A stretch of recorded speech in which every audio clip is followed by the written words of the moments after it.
Hello. Hello? Yeah. Yeah. Okay. So we are audible. We're just waiting for another panelist to join us. Yeah.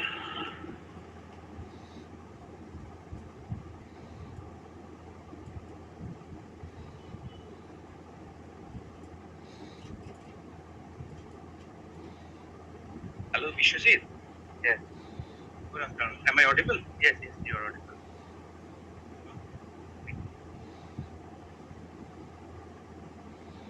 Hi, Tanishka, please take the lead from now on.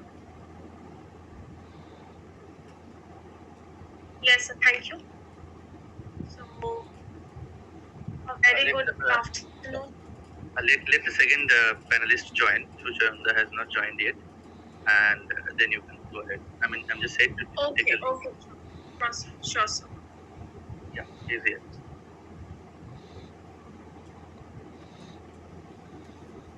So, I believe our panelists are here, right? Yes. So, with all your due permission, good afternoon, everyone. For those joining us online, welcome to today's event at Greenwaves Environmental Solutions. Today, we will be having a panel discussion on status quo and future of circular economy in India, as we already know. So, first introducing myself, I am Tanishka Hajra, and as an intern here at Greenwaves, I am thrilled to be moderating today's event. So, as you all know, today is a significant day, that is 5th June, aka World Environment Day, a day dedicated to raising awareness about the pressing environmental issues we face and celebrating the planet that sustains us. So, this year's theme is Reimagine, Recreate, and Restore. Perfectly captures the essence of what we need to do to move beyond just awareness and actively work towards a healthier planet. So that's precisely what our discussion today focuses on. We'll be delving into the relevance of a healthy environment for our well being and exploring the concept for a circular economy in India. Now, I would like to kindly welcome Mr. P. Anil Chaudhary, the Managing Director at Greenwaves Environment Solutions, for a welcome address to everyone who joined us here. So, please, if you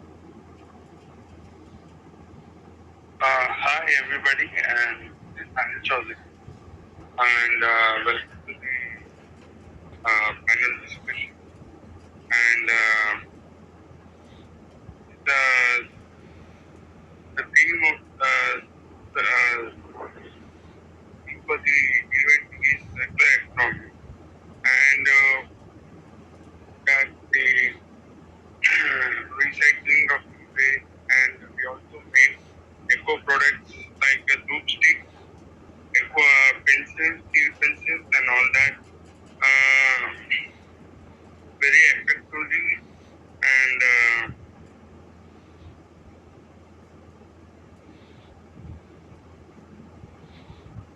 And that's it. And yeah, please welcome you all. Yeah, continue. thank you, sir. That was indeed very pleasing and inspiring. Now, moving forward, joining us on this esteemed panel are three incredible experts who will share their valuable insights on the topic of circular economy in India today.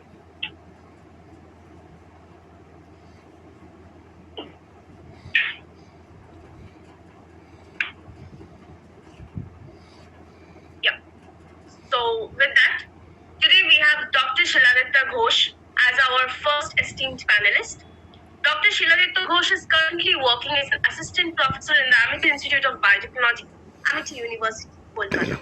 He pursued his doctoral research studies and post-graduation from the Chemical Engineering Department of Jadavpur University. His prime research areas include bioprocess engineering, biosystems engineering, and bioenergy generation systems, that is, biochemical and hybrid routes. Dr. Ghosh worked as a visiting researcher at the Helmholtz Center for Environmental Research, Leipzig, Germany, in the working group Microbiology of Anaerobic Systems.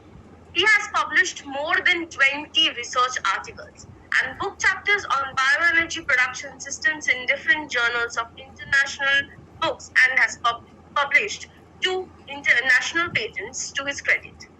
He contributed to the development of a process for production of ethanol from starchy substances in low water and low energy requiring fermentative route, which is patented and will be implemented at a commercial scale. He serves as a reviewer of articles submitted to several journals of international repute. At present, he is engaged in research studies on waste to wealth type systems with a focus on circular economy and zero waste manufacturing. We are looking forward to his valuable insights on this topic today. And next, let me introduce you to Mr. Shuchayan Mondol, who is the co-founder of Advaita Bodhi Foundation that works in the mission of eradicating information poverty from the Eastern India using digital tools. So he'll be speaking today about the digital circular economy. And last but definitely not least, we have Dr. Vishnu Devnath, technical advisor at Greenwaves Environmental Solutions. He is a seasoned expert in waste management, sustainability, and circular economy. Formerly a senior research fellow at Jadavpur University, he earned his BTech and ME in chemical engineering in 2013 and 2015. He is Commonwealth Split Site Scholar and carried out his research work at Aston University, UK. He received his PhD in engineering from Jadavpur University again in 2024. Specializing in waste valorization, particularly e-waste and plastic waste, his diverse research interests span circular economy, sustainability, SDGs, and more. With an H index of 17 and 1161 citations, Vishwajit has authored 81 articles, contributed to 32 book chapters, and registered 2 copyrights. As a waste management researcher and certified trainer, he has received numerous accolades, including the Best Paper Award.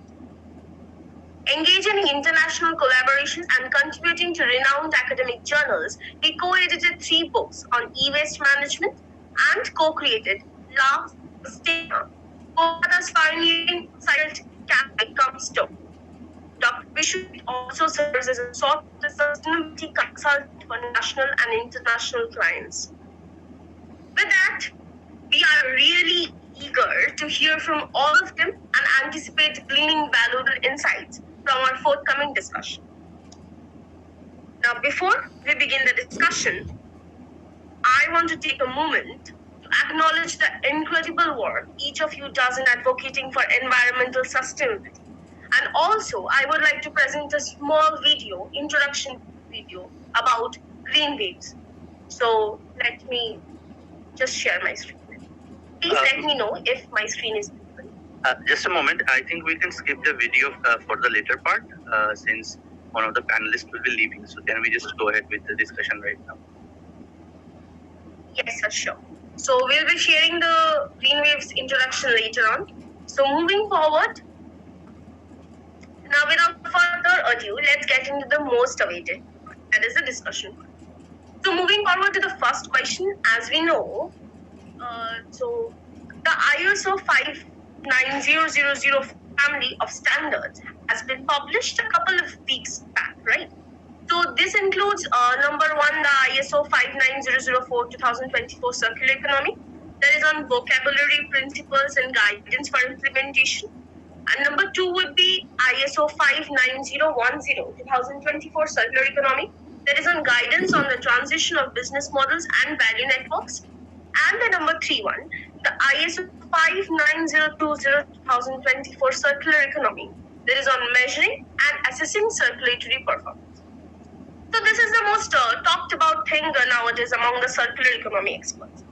Now I wanted to ask all of you, how do you see this development will be helping the scenario of circular economy or circular economy projects and businesses there, specifically in the Indian scenario?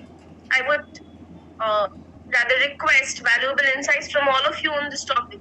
So, Dr. Ghosh, could you please share your views on this? Yeah, sure. So, am I audible? Yes, sir. Okay. So, the question is has already been posed. So, but before starting the discussion, let me just give the definition of the circular economy because this entire session is dedicated to that. So basically, a circular economy, we can try to view this as a concept, as a system, or as a model which will promote and endorse the recirculation of different materials and products in circulation system for as long as possible. It can be any type of system. It can be practiced in a household basis or as well as in an industrial setup. Okay, so far, like from my own experience, I would like to share this particular view of mine that so when I worked as a senior research fellow in this International Collaborative Research Project, so we in that particular concept or conceptualization of that particular project, we have included several integrated technology platforms. So the main aim or objective of that was to use the byproduct or the waste generated by one particular system in a subsequent one so that we can convert these particular waste into another set of valuable products. But during that particular drafting of that particular concept, I cannot remember then whether we have used the particular term circular economy. But as you can see, the concept is actually same as that of it is today. So it is only, I would like to say that we are particularly going, particularly for the last 8 to 10 years, we are particularly transitioning from the concept to the actual validation and its particular implementation in a country or continent-wise manner. Okay, so this particular question that you have mentioned that this ISO 59000, this certification or this, I would say this is the first step for making this concept or turning this particular concept or transforming this particular concept to a protocol-based approach. So as you have already mentioned, it has three particular subtopics or subsections. The first one is this vocabulary principles and guidance for implementation. So this is definitely the very first basis of the transformation of the fossil-based economy that we are currently having to the circular economy.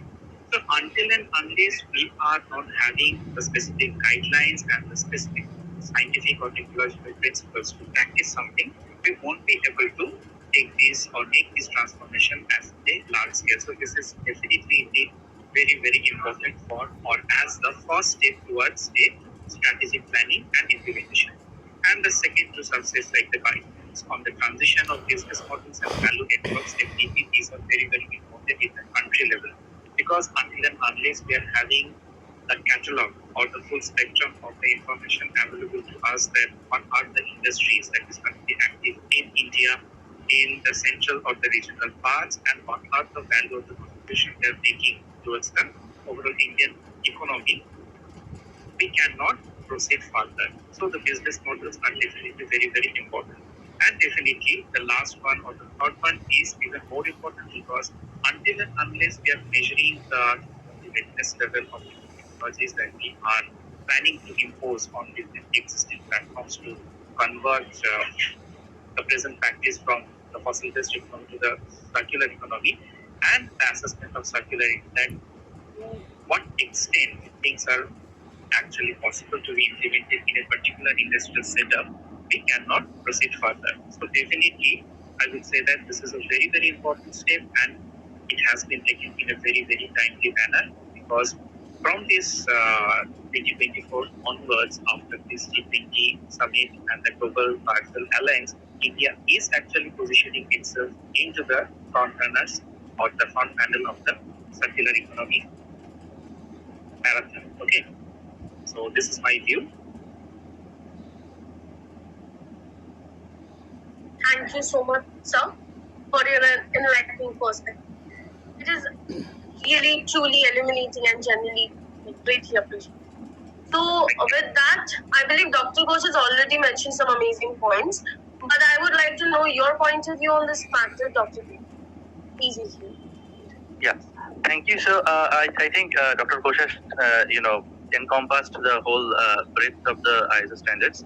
So that's really great. So what I think from the Indian perspective, so it's a very good positive first step, I would say. But in the Indian perspective, BIS needs to come forward and make because we always have a BIS version of the ISO standards from historically. from the 9,000 to 14,000 every other standard.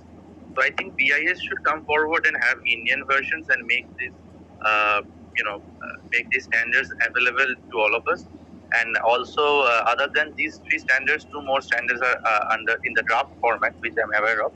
So I think India can take the lead here, and these kind of documents as standards can serve as a very, like a guiding, like guiding books or guiding principles to implement and increase the potential of circular economy that is there in our country.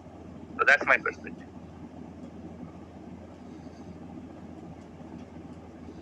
Thank you so much, sir.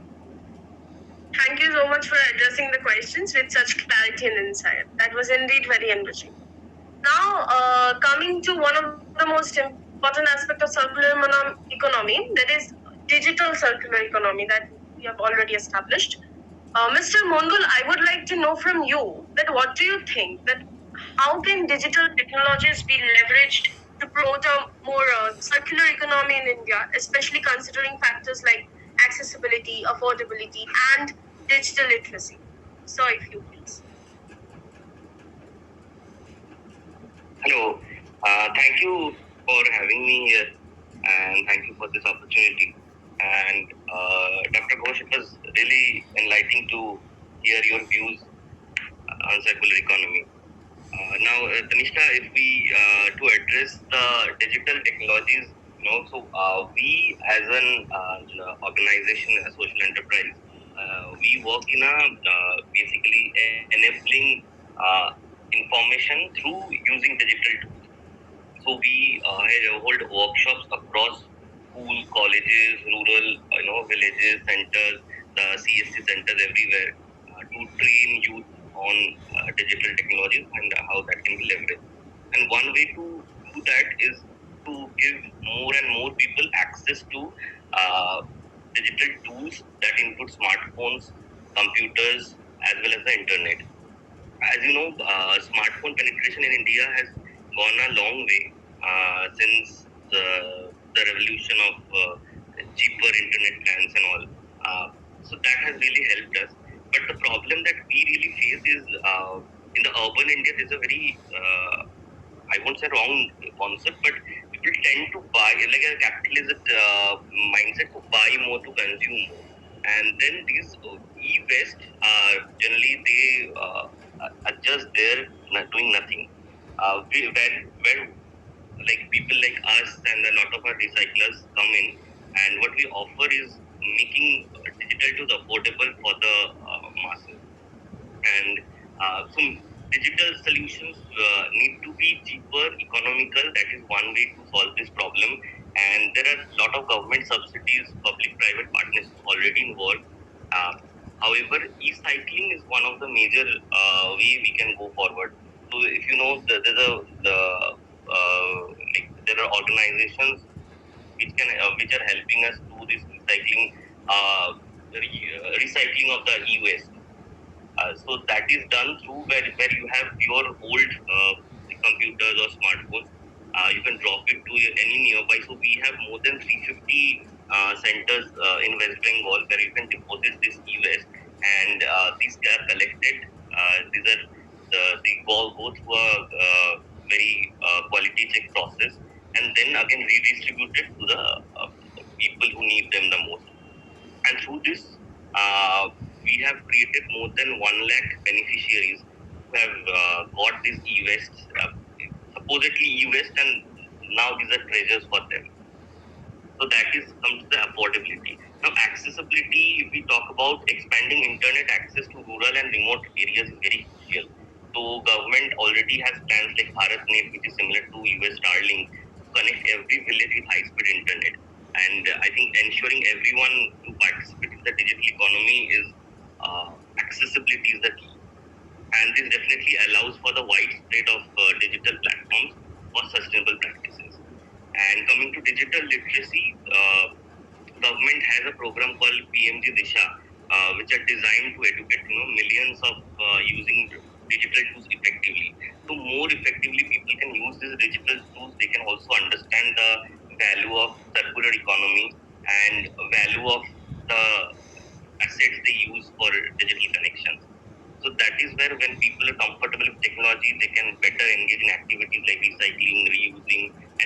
reducing waste through digital platforms.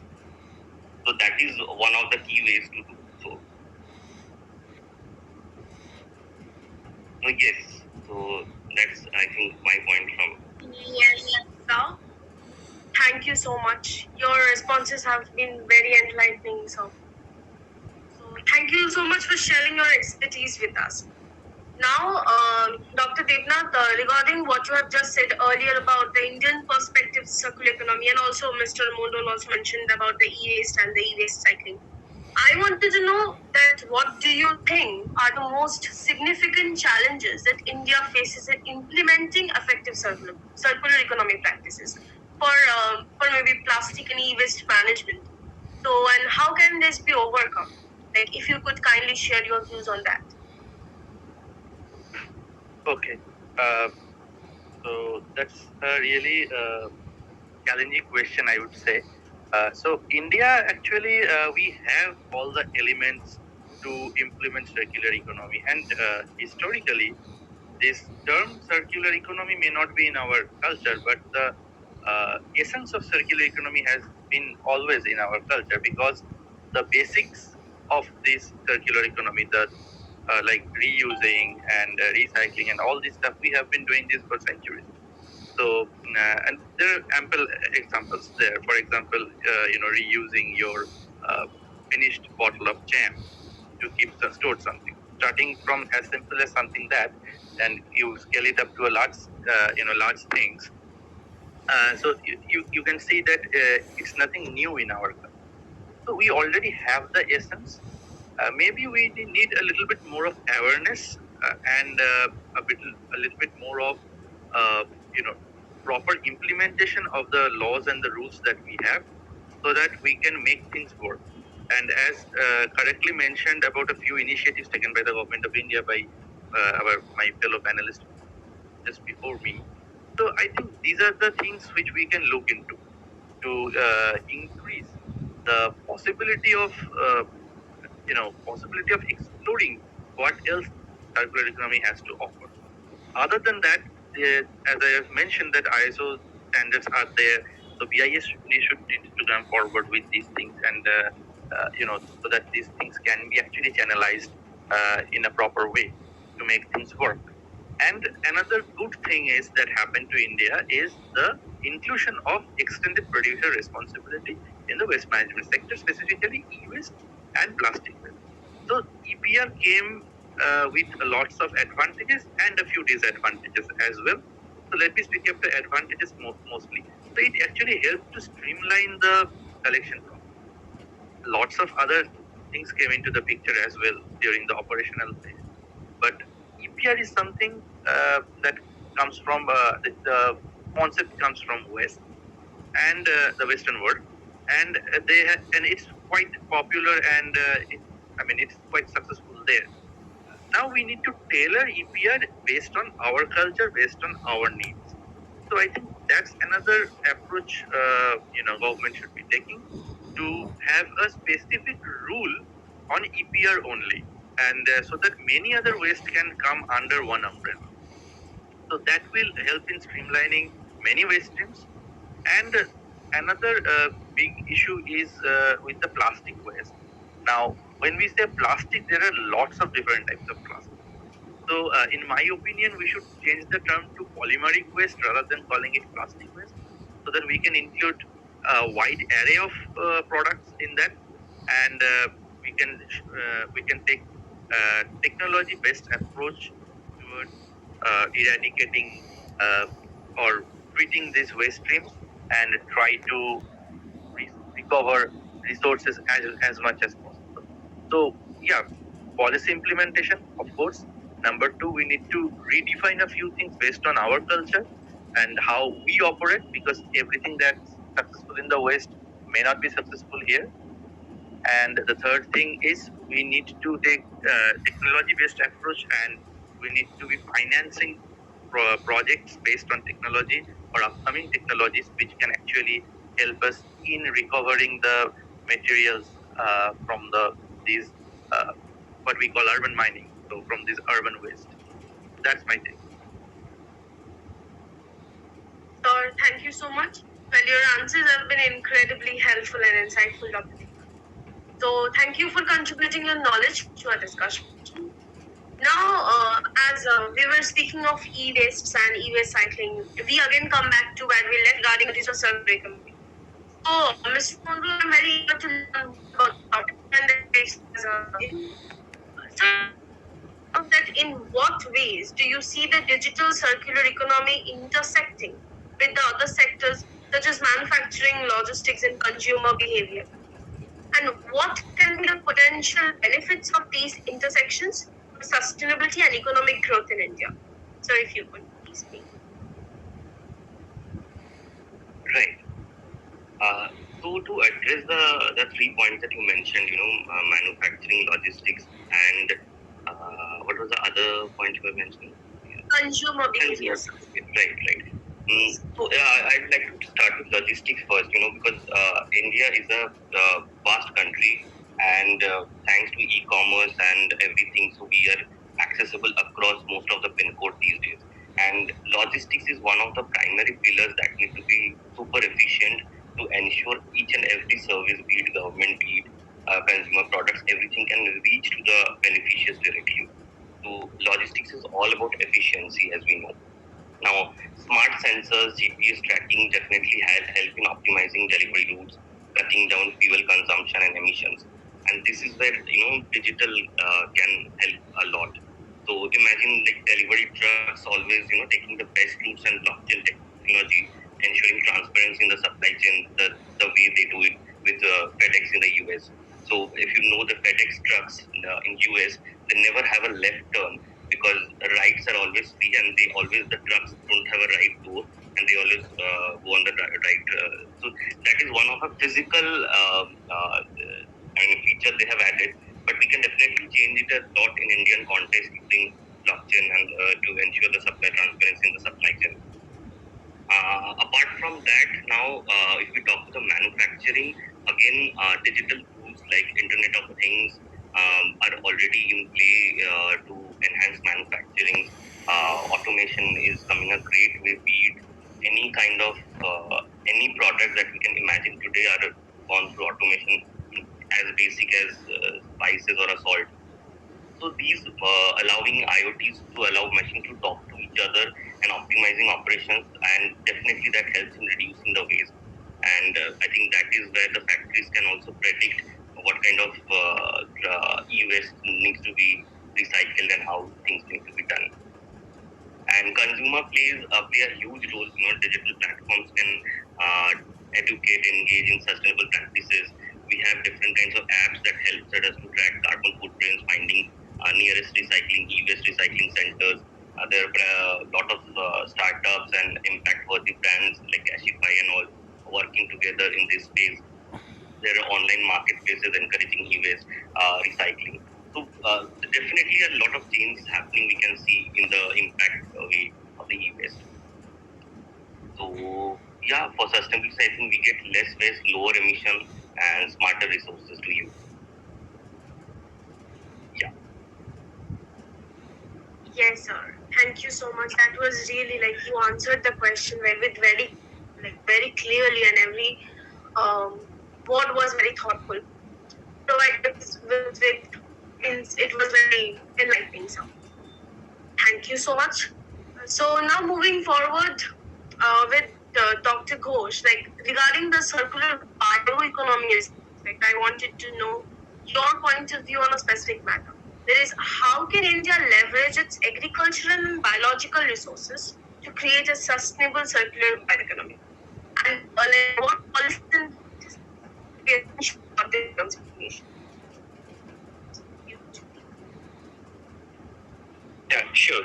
So this bioeconomy, first, let me first define this. So right now, the economy that we are living in or we are practicing is totally a fossil-based economy where all the materials and the resources are coming from the different types of natural resources, fossil-based resources like the coal, petroleum, and the natural gas.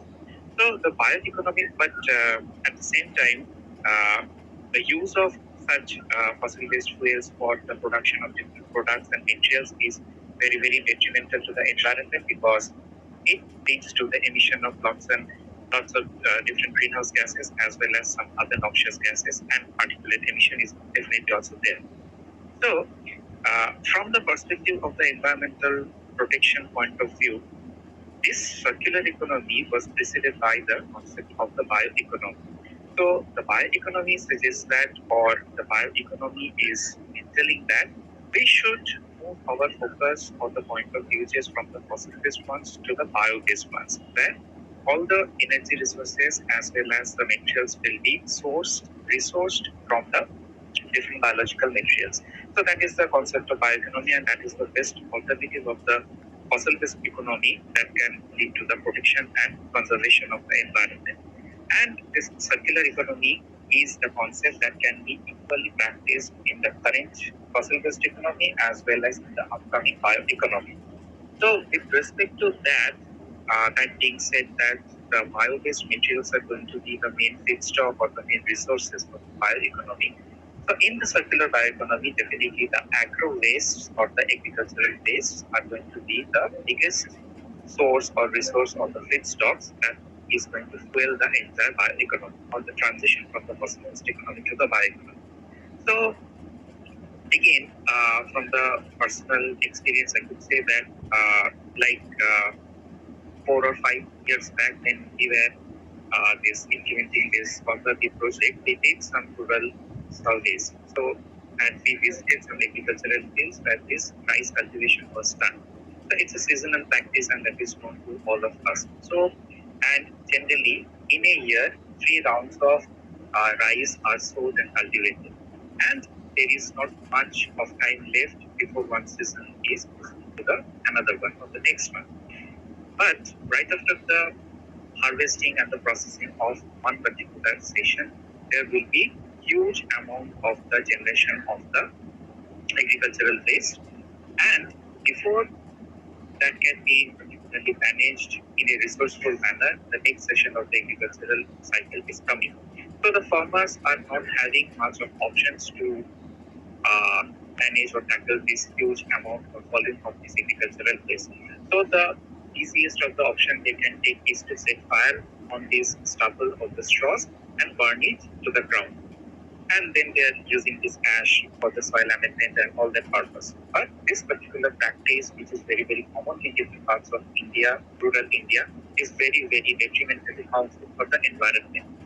So, in the perspective of the circular bioeconomy, these particular type of issues should be monitored, and these particular type of practices should be banned. Like the way we have already imposed the ban on the single-use plastics in in multiple parts of the cities. So in the rural setup, the similar kind of monitoring and ban should be on such kind of harmful, environmentally harmful practices. And the best alternative that we can have for this resourceful management of this agricultural waste is to use them in different types of chemical or biochemical or bioprocessing practices and convert them into different forms of fuels and materials, and will be the major resources for driving the bioeconomy. So this is for the part of this resource management of the or the rural waste management. And the second question, the policies. Definitely, right now in India, under under the agenda of this Atmanirbhar Bharat or this Niti Aayog, multiple different types of schemes are already being implemented where the rural people or the farmers are particularly being made them aware about the alternative usage and the value of the work of this particular type of agro waste. But until and unless several policies and mandates are not being formed and imposed, that cannot come under a strategic planning and implementation. So definitely that should be the next step or the next focus that our government should consider and implement.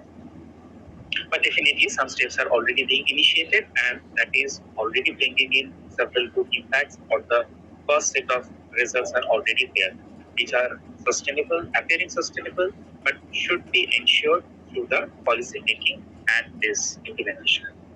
Yeah. Thank you so much, sir.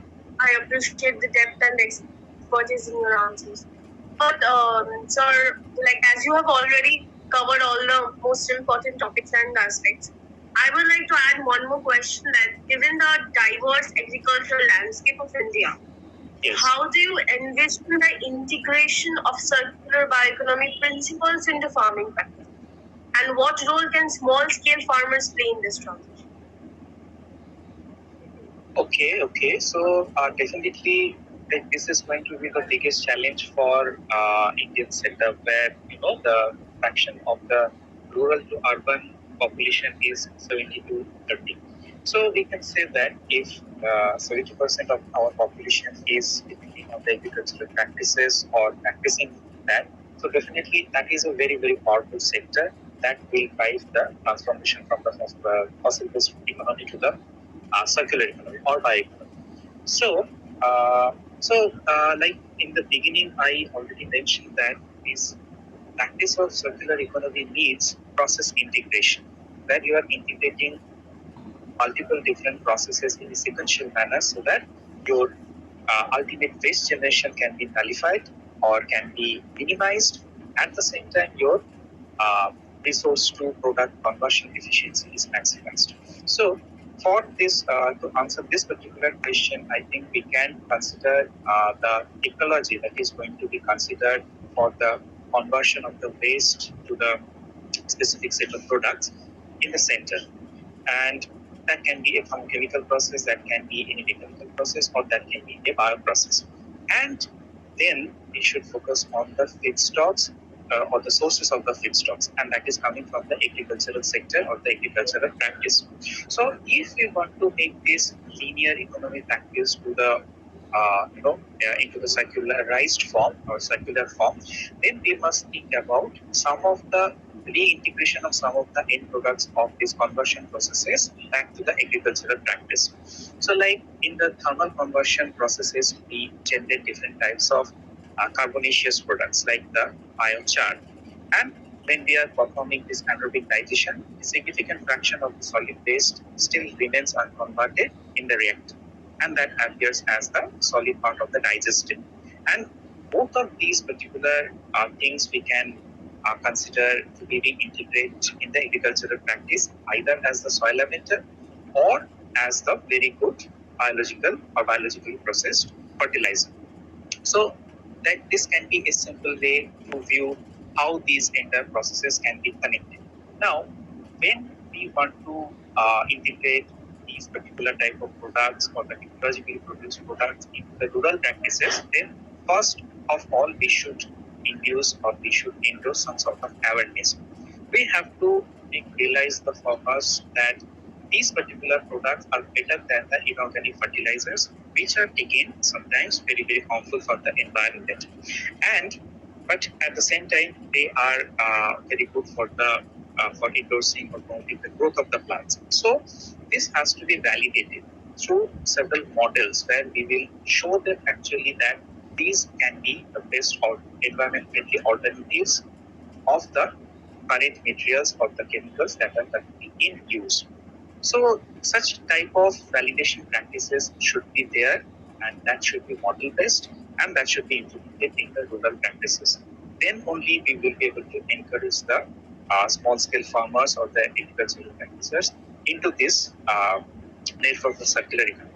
And secondly, until and unless we are showing them that these particular usage is going to bring them some sort of gain, particularly in economic, from the economic perspective, they won't be interested in doing this. So definitely, rate of return or the return on investment should be very clearly picturized and shown to them.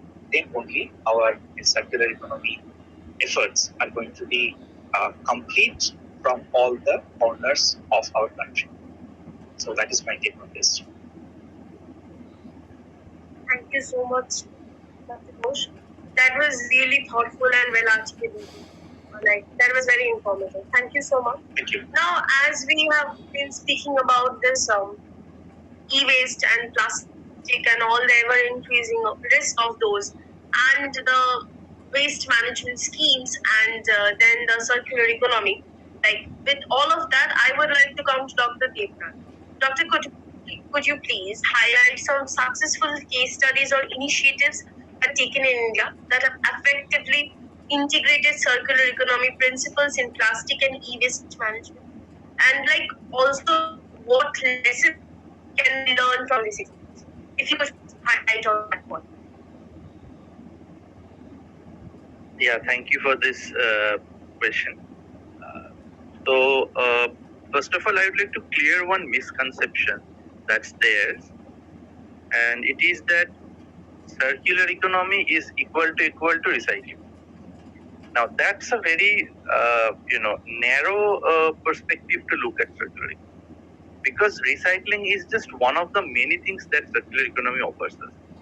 So, if I have to give you some success stories about circular economy in our country, I mean there are multiple success stories and case studies.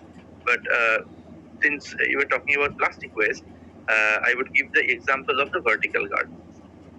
So just it's a very simple thing.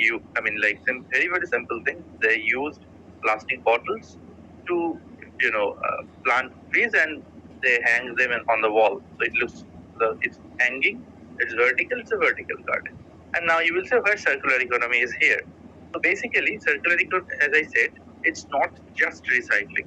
So reusing, upcycling also comes under the purview of circular economy, right? So these days the aquaponics culture is also slowly gaining aquaponics and urban farming. All these things are also gaining more pace in our country, specifically in the urban scenario and the tier 1 and tier 2 cities. So these are a few good examples that these kind of approaches are being taken in the individual level as well as in the community level. Now, all these things are giving you an outlook that people are well aware of the facts that what should we do with our waste and how we should deal with them. Because last year only we had a pandal in Durga Puja which was made out of e-waste and plastic. So that's another example. So these are our examples of upcycling, reusing. Okay. And what we learn from this is basically that we really don't need to poke people with the concepts of this, because it's are there. We just need to remind them, and we just need to tell them in the easiest possible way to implement them. Because I always believe that it should start individually, then spread into the community, and then spread into the bigger picture. So maybe there are some gaps in linking the whole chain, how this thing can spread across the country. Of course, the educational backgrounds and other stuff, social strata, economical status, all these things comes into the picture. They play quite a few roles in dictating how people will act and react to these things. But after all, it's all about the participation of the people. No matter how many rules we have, no matter how many workshops we hold and whatever we do, it's ultimately it's culminating in one point, that the participation of the people. So as you were asking that what we can learn from them and what are the success stories, so these are all success stories. Every household has a success story. So it's time we focus on passing these knowledges to the younger generations and the coming generations, so that we don't have to teach them separately what is circular. They know it already. So that's my take. Thank you so much, sir. I really agree with you that change begins at home at very individual level, and then we all accompany together to make that change bigger one. So I really agree with you, and I believe everybody agrees over that. And thank you so much, sir, for your enlightening perspective. And it really had added significant depth in this discussion. Now, I would also like to inform all of you present over here that unfortunately our third panelist, Shuchan Mondol, cannot be with us over here due to some personal circumstances anymore. He has some other engagements right now. So with that, I would like to thank you so much for his invaluable insights into this discussion, and we would be really lucky if you would have been here till the end of the discussion. But anyways, we get what we get. So with that, I would also like to say that all the three of you are accomplished personalities in your respective areas, but then converge in a single stream, that is circular economy, and which is the main topic of our discussion today. So we spoke and discussed about several aspects of circular economy, such as circular bioeconomy, digital circular economy, and then generic circular economy on the basis of plastics and e-waste. Now, as we are nearing the end of the discussion today, I would take a little more of your time and ask a final question. That would be that if you had to pick three things that we currently need to work on each, like for each of these three aspects, like one for each, like a generic circular economy one, and then bioeconomy one, and then digital circular economy another one. So what would they be? Like I would like to hear about your perspective for your domain of circular economy as well as others. Like if you could please share your views on this, Dr. Ghosh. Okay, so as far as this bioeconomy or its progress goes, I would like to state that the regional practice of the circular economy is really, really very important. That means we should make our conversion processes or the plants, establish the plants in a decentralized form where we are actually going near to the site where the wastes are being generated rather than bringing them from a distant place to another place for conversion. Because when we are doing that for transportation, we are also depending on the fossil fuel utilization, and definitely we are generating or emitting huge loads of greenhouse gases for that. So this decentralized practice and the regional circular economy that will encompass the awareness programs to the implementation of the model-based conceptualization and validation of the circular economy in the rural setup. That is really, really very important. Rather than the central approaches of the circular economy, this regional circular economy is very, very important to implement right now. So that is my view. Thank you so much, sir. That was really inspiring. And lastly, but not definitely not least, Dr. Devnath, would you please enlighten us on this topic, or what would your pick be? Well, my pick would be like it's. I mean, it's very hard to pick just two or three out of so many things we need to do. But yes, first and foremost, I think we should be looking at a policy resurrection, and we need a very good sort of change in policy. In the policy level, I know there are a lot of changes going on and amendments in the rules, but as an old saying goes, one of my old professors used to tell me, unless these rules are converted into laws or acts, because all these rules are published under the Environmental Protection Act. So these rules has to be converted into some sort of laws, and and the policy implementation should be in such a way, and so that it can be it can reach in different levels of our society. And also we need to customize our approaches based on the city. So the approaches should be city specific. Like the approach we take today for Varanasi will not or may not work in Gangtok or Darjeeling, right? So it has to be city specific based on the uh, several factors that is there in the city. So for Lucknow it will be different. For Kolkata it will be different. For Bangalore it will be different. Maybe some points will be converging, but we have to customize things. And of course, as I was saying in the beginning, we also need to Indianize certain things that we are borrowing from the West. So that's the second thing. And the third thing, following what Dr. Ghosh has been enlightening us with, circular bioeconomy. Being a very, very urban person, I would say that the number of urban farmers are also increasing. So we should find the way to thank them, and so that from the produce of the urban farmers, maybe we can look into some sort of biocircular economy, a circular bioeconomy, and urban farming also requires precision agricultural stuff like devices for maintaining pH and other stuff. So I think digital aspect is also coming into that picture. So uh, all these three things may be coming together in a single set is farmers. So these probably I have extended 3 to 4, but that's my take. Yes, sir. Thank you so much. I really agree, and I also like that point that you differentiated like between urbanized and Indianized.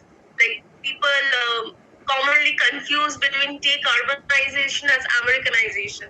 So that I like the most. That we need to Indianize and we need to take up this change at a regular basis. So thank you, sir. Absolutely, Tanishka. I would like to add another point. I mean, since we have the courage to make, take the Italian pasta and convert it into the tandoori pasta, if we have Yes, that sir. audacity, we can do anything. Yes, sir. That is the main point. So, with that, thank you so much for all the eminent panelists and their valuable insights. Now, I would like to invite the audience to ask any questions or queries they need to know about the topics or any relevant topics from the speakers about the discussion or anything you might want to know from these experts. You can kindly unmute yourselves and ask your questions regarding that. And also, if you're shy enough, you can email them. I'll share the email with you. Hello, Anybody wants to ask? am I audible? Hello. Yes, sir, you are audible. Yes. Okay. Yes, sir, you are audible. Hello, panelist. Myself, Choyan Acharya. I am also an intern for Green Waves Solutions. So I have a question for all the panelists. That what about residual technology, infiltration? Residual technology, by residual technology infiltration, I mean uh, we all know about second shops. We have a option of buying second hand things. So I have seen in the rural places they still use cassette decks for music playing. I know in some African countries they still use VCR and VCPs for their local entertainment, not digital CDs, DVDs, or Blu-rays. So, should we promote these kind of backdated technologies so that production of e-waste gets a little bit down, a little bit lower? Am I clear about my question, or should I add something more to it? No, it's very clear. Okay, so I'll take up this question. So basically, the idea we put into practice about e-waste is that as long as we can repair them and we can reuse them, we should be doing that. So it's not about promoting and backdated technology. It's all about preserving what we already have. So even the European Union has come up with the concept of right to repair. So you have the right to repair your electronics, right? So still today, there is a tab I use. It's a second-hand tab. I bought it second-hand and I'm using it like that, and I don't have a problem with it. And there are a lot of people who cannot buy the first-hand product. So and you know that there is a big fair that happens every year during January in near Joynagar, and it's called Bhanga Mela, where you can buy second-hand and also second-hand electronics and also lots of second-hand items. So uh, it actually gives an idea that the vibrant second-hand market that we have in our country. So, of course, I think it's an important aspect that we should be considering, and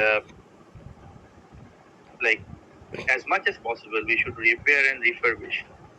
So, to answer your question, yes, we should be doing that, but we should take it as repairing and refurbishing rather than promoting old technology. Okay, one thing by promoting, I wanted to mean like 8 millimeter film format. Definitely, you know about 8 millimeter film format. Uh, Yeah. Currently, there are many competitions going around about filmmaking that one should make a film with the 8 millimeter film, and they should. There's a competition of making best 8 millimeter film in a region. So somehow we can promote this way the use of old technologies. That's why I use the word promote. Maybe wherever required, we may need to use whatever technology we would like. But as long as US is concerned, I would say we should focus on repairing and refurbishing. Uh, the point you mentioned about the 8 millimeter film format. So maybe I need to be aware more regarding that before I could give you any perspective with respect to circular economy. But as I said, as long as it is e-waste, we should focus on repair and refurbishing. Thank you. Thank you. Sir, as all the panelists have already spoken, I would like to add one more point that Dr. Devnath definitely covered. Like, India has always been recycling and focusing on the second hand and again using it, not necessarily to e-waste but India has always been very close to the nature, like protecting its nature. Like, the urbanization has really affected India and the relationship with the nature. Like, we used to use shalpata since I don't know very ancient times, and now people are like America are building leaves and plates out of leaves, and they are marketing it in the Shark Tank and stuff. But it has been prevailing in India since a long time, and that I really like, and I really agree that what Dr. Devnath already mentioned, that India has always been focusing on recycling and using it again and the second it. Like, I have also heard about that Mela, and we cannot forget the second hand things like handicrafts and this wall hangings, and they have been prevailing since long time, since in the Malas and in the rural areas they've always been there.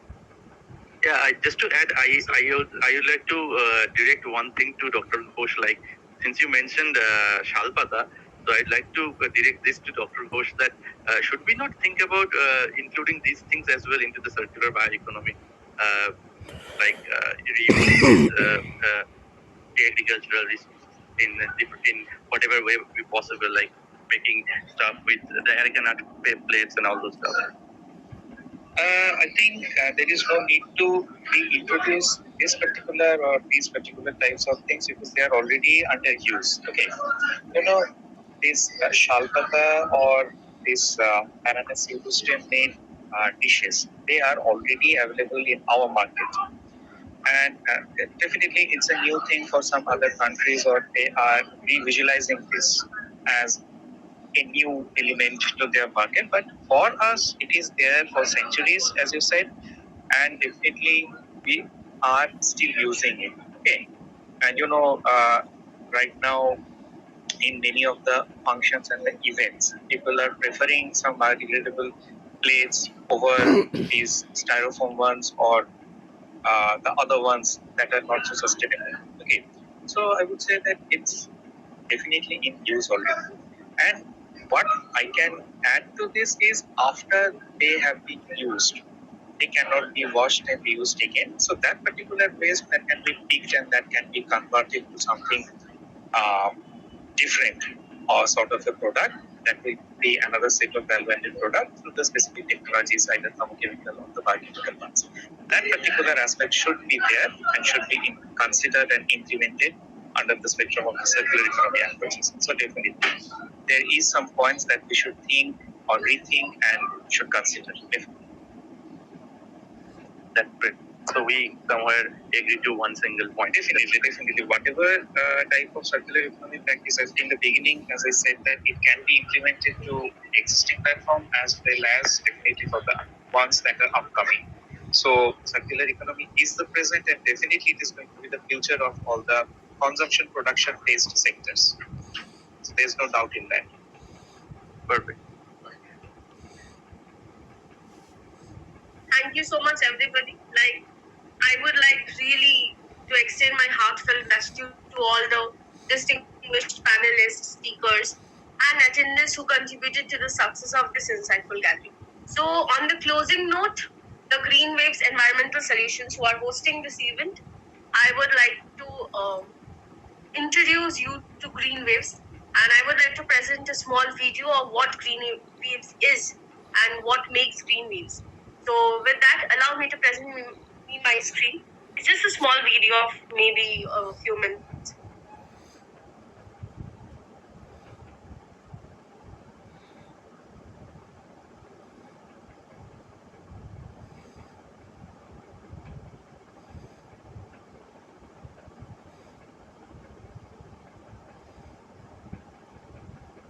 Please do let me know if my screen is visible or not.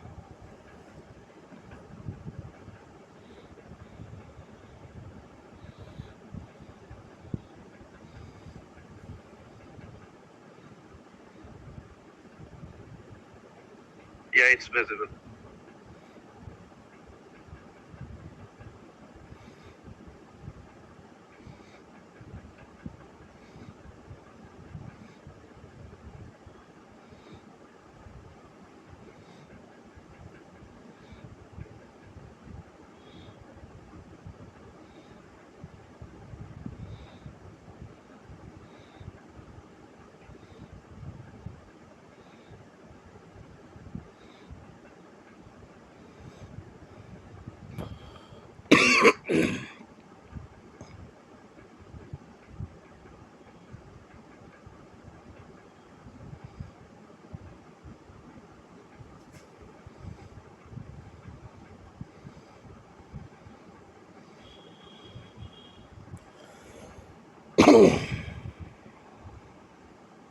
Please unmute. We cannot hear anything.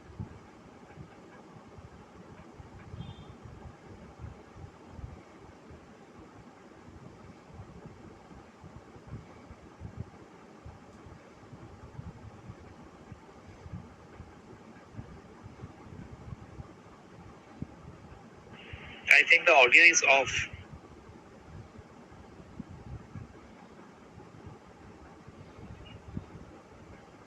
The I audio is think not coming. audio is not coming. I think it's a very small video. You can share it with the panel with all the attendants later on. Yeah, sure.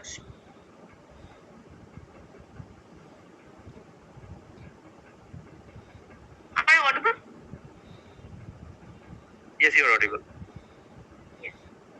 So I would share the video later on as it's not really. I don't know why the audio is not on.